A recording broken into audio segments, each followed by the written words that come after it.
ভালো দিলে বাঁকা পথে যাবি না 2 করে 3 করে এভাবেই হবে তাই কপি বাঁকা। বহুগুণে ভরপুর শ্রাবন্তী, বসিরহাটে মঞ্চ মাতালেন টলিউড নায়িকা।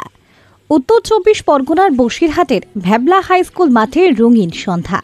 তৃণমূল কংগ্রেসের উদ্যোগে আয়োজিত বিজয় সম্মেলনী অনুষ্ঠান মঞ্চে এদিন উপস্থিত ছিলেন টলিউডের জনপ্রিয় অভিনেত্রী শ্রাবন্তী চ্যাটার্জি। নাচ গান সবই যেন মিলেমিশে এক উৎসবের আবহ।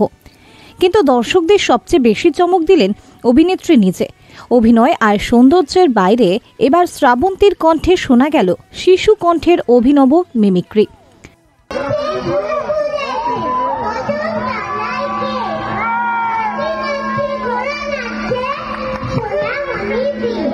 মুহূর্তে হাততালিতে মুখর হয়ে ওঠে বসিরহাটের মাঠ।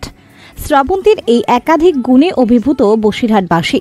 অনেকে বললেন, অভিনেত্রী হিসেবে শ্রাবন্তীকে জানতাম, কিন্তু এমন বহুমুখী প্রতিভা আগে দেখিনি।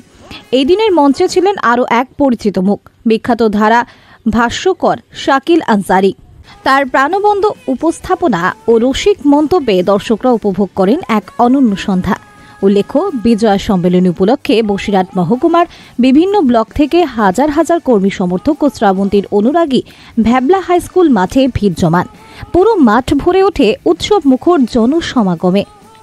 এই বিষয়ে বসিরহাট সাংগঠনিক জেলা তৃণমূল কংগ্রেসের সভাপতি বুরহানুল মুকাদ্দিম লিটন বলেন, বিজয় সম্মেলনী শুধু রাজনৈতিক কর্মসূচি নয়, এটি মানুষের মিলন মেলা। শ্রাবন্তীর মতো জনপ্রিয় শিল্পীর উপস্থিতিতে আজকের এই অনুষ্ঠান আরও প্রাণবন্ত হয়ে উঠেছে। স্থানীয়দের মতে এই অনুষ্ঠান শুধু রাজনৈতিক সমাবেশ নয়, ছিল এক সাংস্কৃতিক মেলবন্ধনের উৎসব। শ্রাবন্তীর হাসিমুখ, সহজ ব্যবহার এবং প্রাণবন্ত পরিবেশনা মন কেড়েছে সকলের।